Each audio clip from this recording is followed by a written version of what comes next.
Agora, no Jornal da Piratininga. Um olhar sobre a cidade. Com Luiz Antônio Pradella.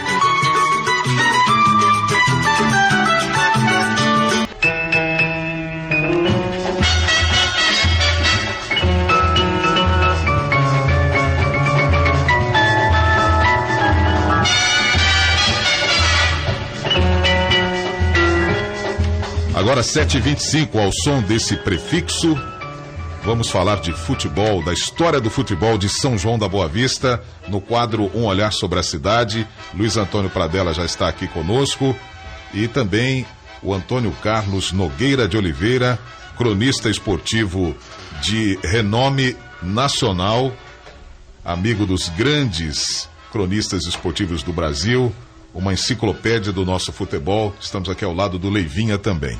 Muito bom dia, Luiz Antônio Pradella. Bom dia, Magalhães. Bom dia, ouvintes da Piratininga. Amanhã foi brilhante hoje. Eu costumo vir do Mantiqueira a pé até a minha casa. Hoje vim da Bernardino de Campos, a pé também. E passei do lado encontrei um grande jogador, um ex-jogador de futebol, que é o Aldo Nora. Então essa manhã tá dedicada mesmo a falar do Palmeiras. E passei do lado do templo do Palmeiras Futebol Clube. Carl Jung tem uma teoria, né? Que chama-se sincronicidade. Então, a gente estava até comentando, né? Você colocou a música do Canal 100 aqui, que bonito é. E eu tinha pensado nessa música, a gente nem tinha combinado aqui. Exatamente. Mas vamos aqui cumprimentar o nosso convidado, Leivinha. Seja muito bem-vindo aqui ao Jornal da Piratininga. É um grande prazer recebê-lo aqui, Leivinha. Bom dia a todos, ouvintes da Piratininga, vocês todos aqui. Agradecendo esse convite para esse programa maravilhoso que vocês fizeram retornar ao ar, né? E é um prazer sempre relembrar coisas boas do nosso futebol. Sem dúvida. Eu, na verdade, Magalhães, cada semana a gente arruma um tema para falar, né, um olhar sobre a cidade. Eu conheço muito Palmeirinha para fora das quatro linhas. São João da Boa Vista parava, né, Leivinha, quando tinha os jogos aqui no Caldeirão, né? Mas antes, Leiva, antes de você entrar nesse detalhe, né, do que o futebol mobilizava em São João da Boa Vista, do quanto era importante, a gente pode começar com o olhar do historiador, né? O Palmeiras é de 1924, né? O Palmeiras Futebol Clube. E uma curiosidade, o Palmeiras da capital, que se chamava Palestra, é alviverde, é da colônia italiana. O Palmeiras de São João da Boa Vista, por que é alvinegro? E teve também essa influência da nossa colônia italiana, que é numerosa em São João da Boa Vista? Bom, que teve influência da colônia italiana, sem dúvida nenhuma, que já naqueles primeiros anos do século XX existiam muitas famílias aqui em São João, né? E sobre o nome Palmeiras Futebol Clube, existia na capital um time que já não existe mais, que é a Associação Atlética das Palmeiras. Existia o Palmeiras de hoje, que era naquela época era Palestra Itália, e os fundadores aqui do Palmeiras na época, alguns estudavam na capital, torciam para essa Associação Atlética das Palmeiras. Na hora de fundar aqui o Palmeiras, eles colocaram o nome dessa agremiação e com as cores preto e branco, porque a associação era preto e branco na capital paulista. E acabou pegando o nome de Palmeiras Preto e Branco, que até hoje é um ponto de interrogação para muitos cronistas, historiadores da capital, inclusive o Celso Zelt, que é o meu amigo. Ele está sempre me gozando, mas que ele é muito corintiano. Como assim, Palmeiras Preto e Branco? Alvinegro, como assim? Você sabe que você falando de Palmeiras Preto e Branco e lembrando do corintiano, numa semifinal Corinthians e Fluminense no Rio de Janeiro, quando teve aquela invasão do Rio de Janeiro da torcida corintiana, eu fui nesse jogo. E eu levei a bandeira do Palmeiras, preto e branco, para comemorar. E muita gente, a bandeira do Palmeiras de São João do Boa Vista, o que vocês estão fazendo aqui, né? E largamos na janela do hotel A cidade literalmente ficou preto e branco mesmo nessa semifinal. 1-1 parece, né?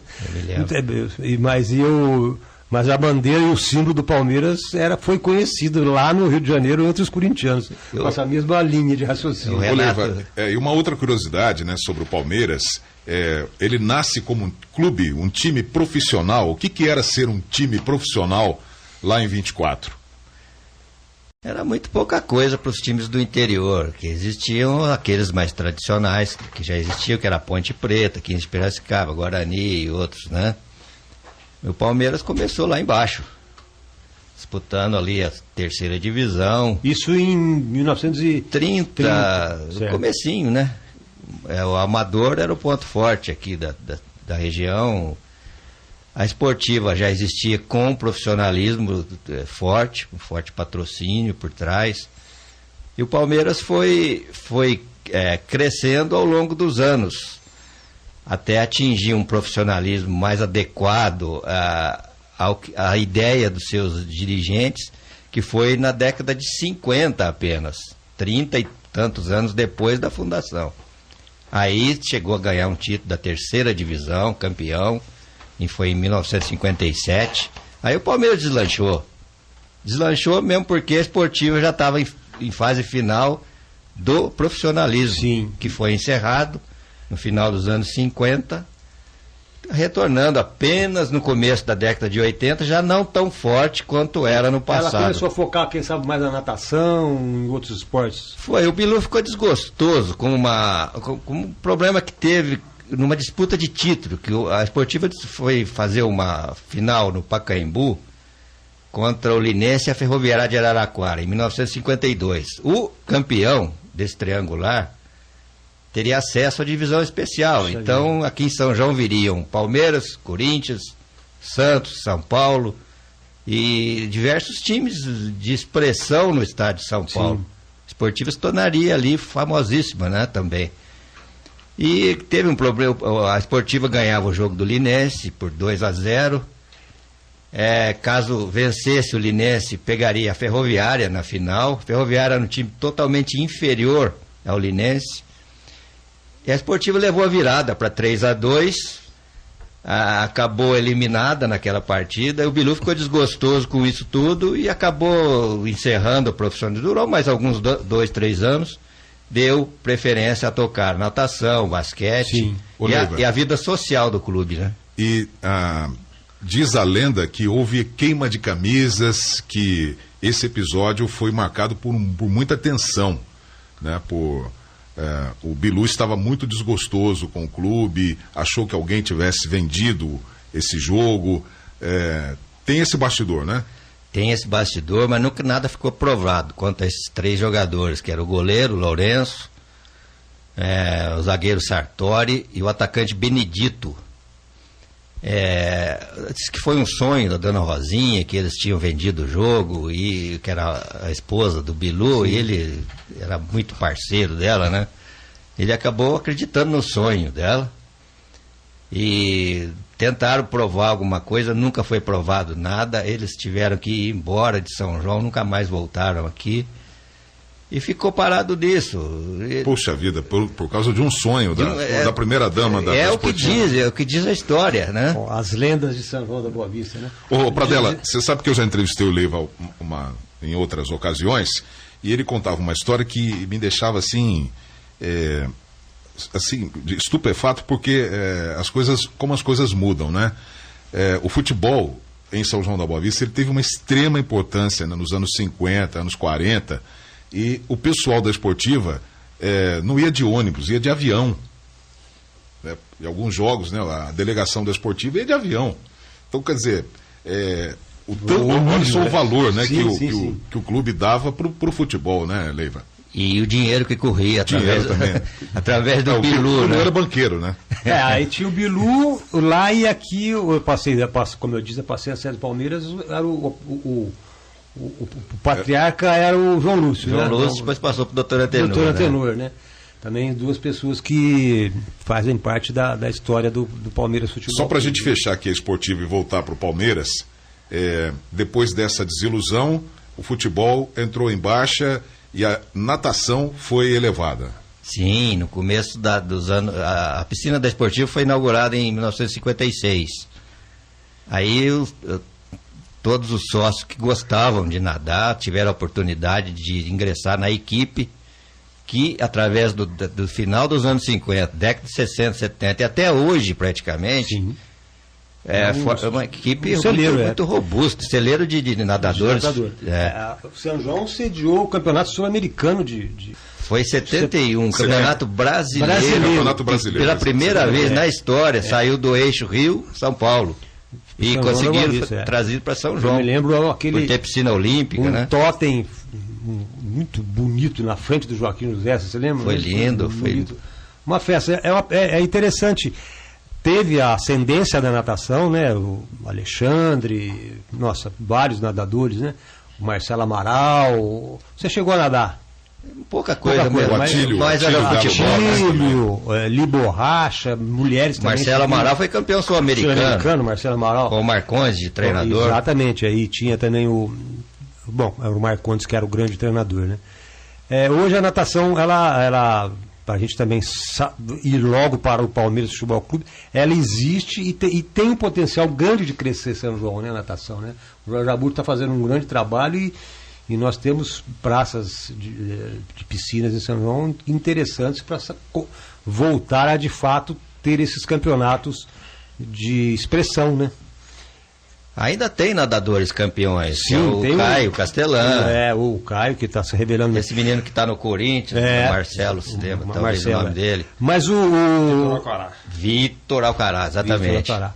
Mas indo mais ali pro lado do Palmeiras, vamos como eu comentei, né? Eu conheço muito bem, mas aqui já na época de 70, qual que foi, depois dessa época de 50, 60, quando voltou o auge do Palmeiras, que é mais da minha época e da época de quem também, muita gente que está nos ouvindo. Aquele que, como eu comentei, que eu encontrei com o Aldo Nora. Quando que o Palmeiras começou a ressurgir, que começou a vir Araras, Limeira, Mococa? Bom, eu acompanhei, Pradella, o Palmeiras presencialmente a partir de 66. Sim. Quando ganhou o título da terceira, uma das chaves da terceira divisão, teve acesso à segunda, que era uma divisão abaixo da principal paulista. Sim. E aí começaram a frequentar São João, Ponte Preta, Bragantino, Paulista de Jundiaí, grandes jogos aqui na Vila. Sim. Então, 66 teve esse campeonato, o Palmeiras foi até relativamente bem. De repente, o presidente da época, que era o João Lúcio, resolveu dar um tempo com o profissionalismo. Talvez o dinheiro estivesse um pouco curto para um tamanho um passo a mais que ter que dar. A potência que era esse campeonato. Resolveu-se fazer uma fusão, uma coisa inédita que pouca gente sabe, entre o futebol do Palmeiras e da Esportiva. A Esportiva estava paralisada nessa época, com o futebol profissional. Então foi uma movimentação na cidade, os empresários de maior potencial foram envolvidos nesse negócio. Foram feitas várias contratações. Isso na década 68. Sim. E até um amistoso com a Caldense existiu, o estádio ficou super lotado, os jogos saíram na Esportiva, por ser um estádio um pouco maior. A arquibancada atrás, no gol da piscina, do lado esquerdo, foi aumentado aquele espaço de arquibancada. E estava tudo correndo bem para disputar o campeonato com um timaço que tinha montado, jogadores que vieram da capital e tudo mais. De repente a federação frustrou essa fusão, alegando que o estádio da Esportiva, do Linense, do Batatais, do Orlândia, do Votuporanguense não tinha condições de mandar jogos. Não tinha capacidade mínima exigida. Foi desfeita essa fusão, o Palmeiras licenciou mais um ano, voltou em 70, 71, com aquele timaço daquele pessoal que morava no hotel. Sim, da sua família. Isso eu já começo a relembrar. Para mim foi um dos melhores times que o Palmeiras teve. Tempo do Ademar, do Joãozinho, Mário Mangu, Japonês, Mauri. Era a concentração do Palmeiras, né? Vários jogadores da Ponte Preta, né? E depois teve uma sequência boa, no começo da década de 70, até 76 ser campeão do torneio Jerônimo Bastos. Sim. E depois esticando um pouco mais. Tchau Marino, Babá, Roberto. Esticando um pouco mais, 79, a época do Mirandinha, que foi timaço também, né? O Mirandinha era jogador da Ponte Preta, né? Mirandinha, sim, naquela época tinha 17 para 18 anos e estava na Ponte Preta, só que não tinha oportunidades. O titular era o Dadá Maravilha, em final de carreira. O Palmeiras enxergou, foi lá. Isso daí era o Bidon, que era o técnico, não era o Bidon, né? Era o Acosta. Acosta. Trouxe o Mirandinha, ele aceitou vir disputar um campeonato inferior ao que a Ponte disputava. E houve um jogo que no estádio do Palmeiras não caberia tanta gente como da Esportiva. A Esportiva cedeu o estádio para esse amistoso com a Ponte, que era um dos melhores times do país na época, né? Ô Leiva, e o que era o Palmeiras em termos de time, né, nesse período de 79? E a gente sabe que havia ali um dirigente chamado Dr. Antenor José Bernardes, né, que era um abnegado, junto com outros personagens daquele tempo. Então, desenha pra gente o cenário de 79 e o que significava a divisão intermediária. Bem, o Dr. Antenor sempre foi o grande cacife, né, que bancava jogadores, viagens. Dinheiro do bolso, né? Naquele tempo não tinha o patrocínio de grandes empresas como existe hoje. E enquanto existiu o Dr. Antenor com essa disposição toda em ajudar, o time foi longe. Esse time que ganhou a intermediária teve acesso a uma divisão superior, que era, aliás, ganhou a primeira, foi para a intermediária. Se ganhasse a intermediária, novamente o São João poderia ter aqui jogando os times da capital. Então, de repente, o estádio do SIC ficou pronto. Em 81, o Palmeiras passou a mandar jogos lá em cima. E acabou aquele charme, aquela pressão. Concordo plenamente. Pressão de alambrado, que você mesmo fazia, com as cornetas que você... Eu fui expulso, eu fui convidado a sair do campo. Eu ficava ali... Não sabia desse lado corneteiro do Pradella, não. Literalmente corneteiro. Eu fui expulso. O doutor Antenor chegou para mim e falou: Pradella, será que dá para você sair, que o juiz está querendo interditar o campo? Quer dizer, já não bastasse os bambus do fundo, né? E o Nelsinho, né? E o Nelsinho deu fuso também. Ficava atrás do bandeirinho. Do bandeirinho o jogo todo. Seria numa comparação aqui bem... seria a nossa La Bombonera. Exatamente. Não, ali você encontrava São João inteiro, Magalhães, assistindo jogos. Tinha os lugares, me lembro, o seu Ivo Vasques ali sentado, veio o Palomo, o Caio Corbelli, que eu encontrei com ele agora. Era o ponto de encontro, né? De repente o SIC, gigantesco, estádio maravilhoso, 0 quilômetro. O time passou, muita gente, lógico, foi acompanhar, a maioria. Mas perdeu o charme. Ficou aquela distância entre torcida, jogadores, uma pista de atletismo no meio. Os árbitros apitavam tranquilamente, o que não acontecia aqui.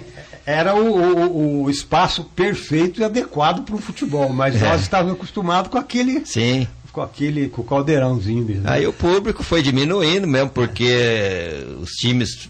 já não eram aqueles de décadas, de anos passados, né?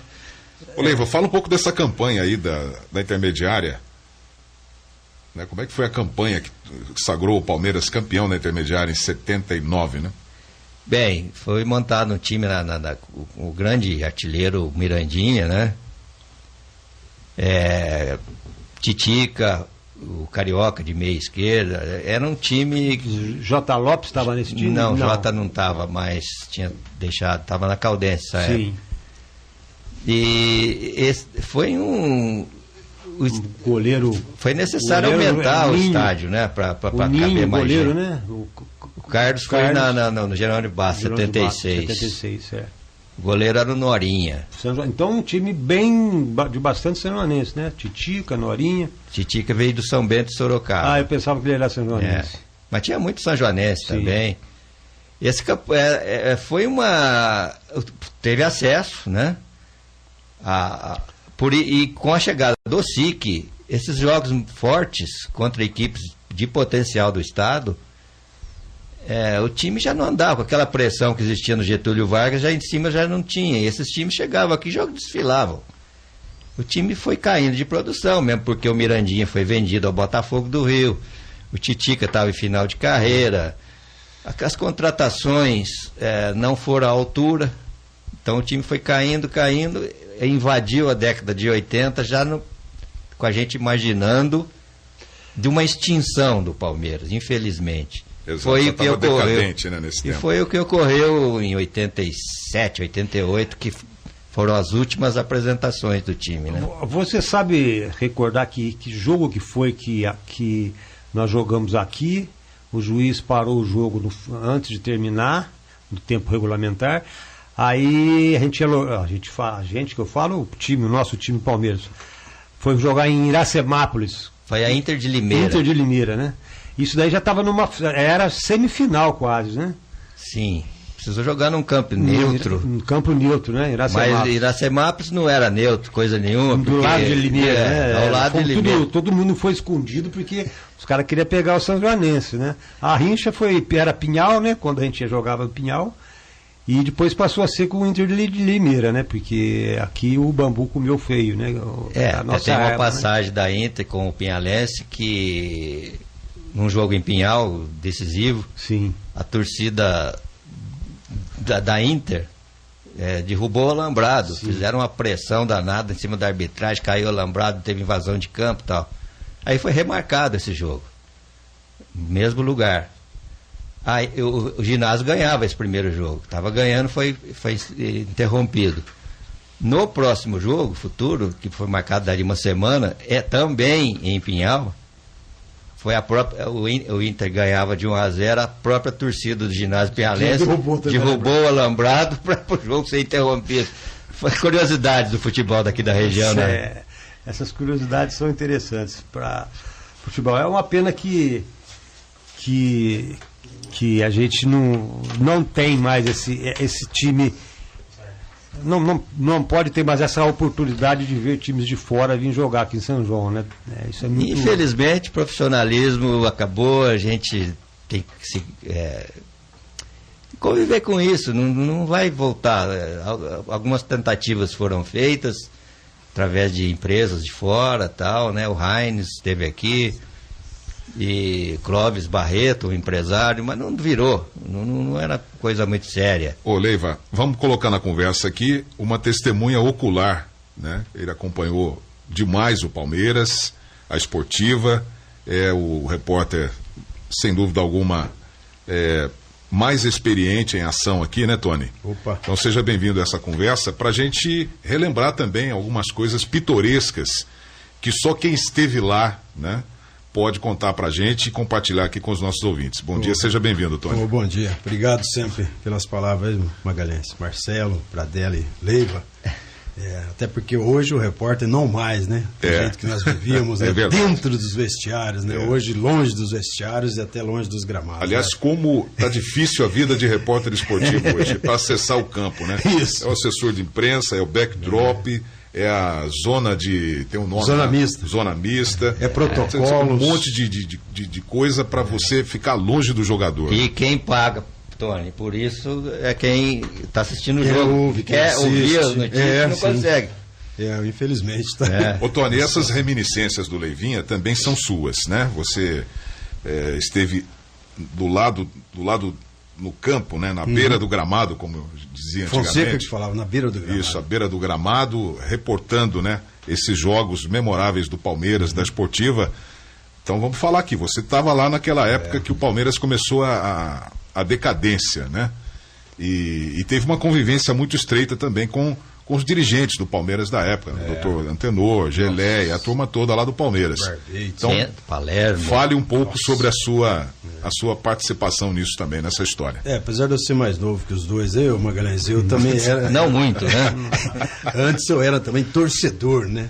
Por isso que eu estou no rádio hoje, graças a ser torcedor, principalmente do Palmeiras, né? Menos da esportiva na época. e também ouvinte, né, de rádio daquela equipe maravilhosa que tínhamos aqui na Piratininga, que acompanhava o time em qualquer lugar do mundo. É um parênteses também, a Piratininga foi uma das peças importantíssimas, né, para o Palmeiras. Luiz Roberto, Basílio Bizzi, Vanderlei Fleming, Ito Amorim. A Piratininga. O Carlinhos de Oliveira. A Piratininga conseguiu linha para transmitir a final do Mundial de Clubes do Maracanã, Santos e Milan, em 63. Isso. Ela faz parte da história do Palmeiras. Faz parte. Foi a primeira rádio do interior do Brasil a transmitir um jogo no Maracanã. Eu tenho isso documentado num programa que a gente faz na internet chamado Papo de Rádio. E ali o João Fernando conta um pouco disso, que o pai dele foi Silveira Júnior. Silveira Neto era o pai dele, né? Sim, Severiano que usava esse pseudônimo. Eu não sabia disso. Tinha uma opção. Não, a Piratininga acho que foi um dos maiores divulgadores do Palmeiras na época. Para o mundo, né, do futebol, foi a Piratininga. Junto com esse jogo do Maracanã, só concluindo aqui, o Jairo Guassab era o gerente da rádio. Ele conseguiu linha para uma emissora do interior no Maracanã, através do Davi Nácia, o jornalista Davi Nácia, da revista Cruzeiro, famoso. Tinha uma fazenda aqui. A ligação desse pessoal daqui com pessoas. Pessoal de altíssimo nível. Né? Davi Nácia era o braço direito do Chateaubriand. Exatamente. Hoje vamos ficar com as lembranças, né? Ainda bem que o Leiva. Um livro, né? Ainda bem que isso está documentado, né? Então é uma pena que nós não temos documentado, não temos isso em filme, né? Não existia. Isso não tem. Que coisa, não tem uma imagem de ver o Carlos, que era o lateral esquerdo, ele fazia era o Carlos, né? Ele fazia um corredor na linha, assim, ele ia reto, ele pegava a bola aqui na área. Se tivesse um celular na época. Era muito, celular, galã. Na época ia ser sucesso. Ô, Tony, você era ouvinte de rádio, então. Você começou a trabalhar na década de 80, 82, né? 40 anos agora, em fevereiro. Então você já pegou a Copa da Espanha. Peguei a Copa da Espanha, chorei também naquela Copa, né? Agora não mais. Mas vem dessa paixão, vem desse Palmeiras, mesmo de ouvir os jogos do Palmeiras de São João da Boa Vista, dirigentes, então nem se fala, nunca mais vamos ter, né? Hoje uma porcariada de dirigentes. Ô, Tony, você não acha também, acho que te comentei aqui, que a chegada do SIC atrapalhou um pouco aquela pressão que existia no Getúlio Vargas, o Palmeiras caiu um pouco de produção e por esse motivo? Eu não vejo assim não, viu? Se você tem um bom time, se você tem uma estrutura, credibilidade, meu amigo, você não pode parar no tempo, você tem que evoluir. Mas não você foi. Vê que Poços de Caldas hoje chora, porque o Ronaldão parou no tempo, né? É verdade. Vem uma final de Mineiro, não pode jogar. Vem uma final da Série D, não pode jogar. Vem uma Copa, não pode jogar. Campo inadequado. Não, tem que ter, eu acho que não. Se tivesse um time aí, olha quantos exemplos bons. Não estou aqui culpando quem. Não, imagina. E uma outra coisa, eu penso assim, visão, por exemplo, interessante. O campo do Palmeiras, o estádio Getúlio Vargas Filho, primeiro que tinha que mudar de nome, devia se chamar Estádio Doutor Antenor José Bernardes, pela história. Né? O João Lúcio, o pai dele. Também. Então, acho que o que tem que fazer é modernizar as arenas, transformar num conceito de arena. Como fez Araraquara, por exemplo. Hoje mas aí você precisa de investidor. Cash, né? Você precisa, e o SIC tem um problema de ser um estádio municipal. Né?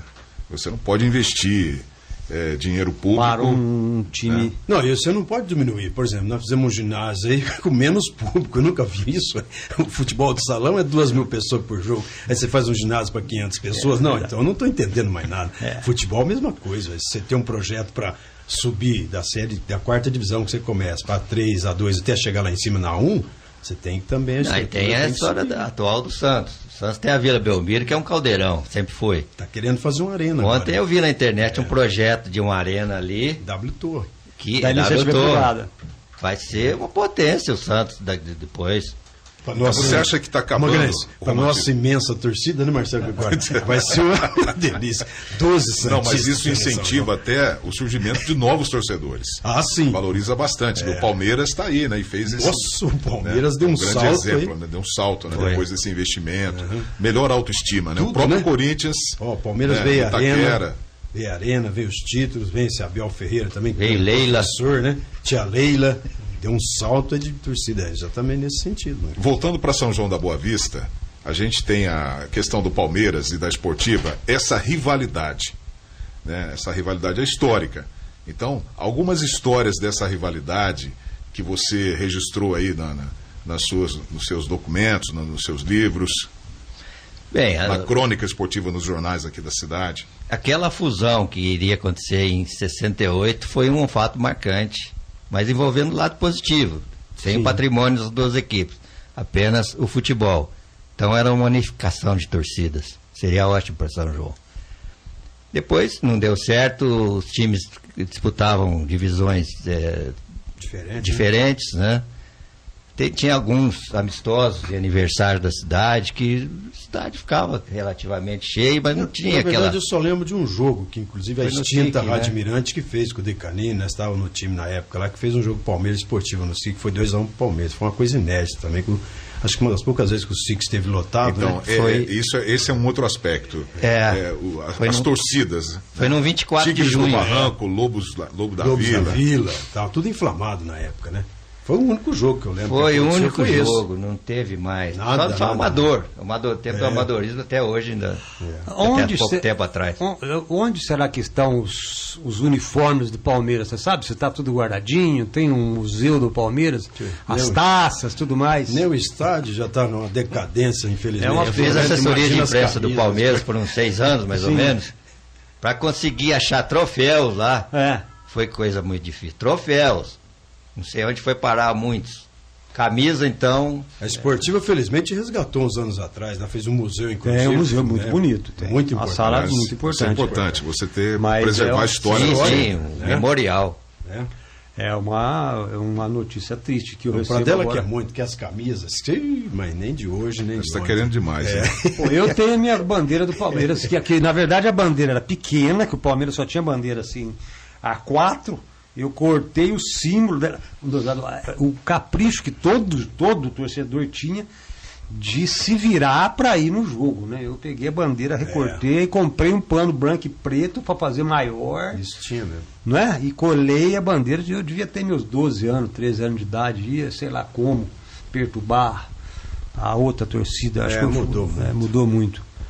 É muito. Aqui, o nível de rivalidade, nós poderíamos comparar com o Palmeiras, o time da massa, do povão, e a Esportiva, o time da elite, seria mais ou menos assim? Seria um Flamengo e Fluminense? Era elite. Se tivesse um clássico de arroz de um lado, urubu do outro. Exatamente. Tanto que eu era o da Vila, né? Como existe em Campinas, né? Vila, né? Eu era DR, né? Parmeira. Até hoje em Campinas é assim. Guarani Ponte. Elite contra a massa. Da massa, da Ponte. A Ponte é a massa, né? A massa. Preto e branco. Sempre foi, povão. E é por isso. Guarani é elite. E a gente tem aqui que fazer justiça também a um outro personagem importante da história do Palmeiras, esse um pouco mais recente, Paulo Roberto Merlin. Né? Se hoje nós temos lá o Palmeiras, o estádio recuperado, se deve a ele. Sim. Né? E, a própria sede social. Façamos justiça. Ele também foi um grande benemérito do Palmeiras. Vamos deixar isso registrado aqui. Muito. O que a gente vê hoje lá ainda em pé, tem sim a participação do Merlin. Um papo que a gente poderia pedir uma cervejinha para continuar conversando sobre o Palmeiras Futebol Clube, né? E não tinha briga, né? Dificilmente, né? Era uma confraternização. Uma confraternização dos sanjoanenses. E quem via, tem uma passagem dos Palmeiras de Santo André. Tava um pessoal, porque você tinha que mostrar a carteirinha de sócio para ficar na coberta, né? Porque o jogo do bambu, né? O jogo do bambu. E tinha um pessoal de Santo André que conseguiu entrar na torcida da parte dos sócios, né?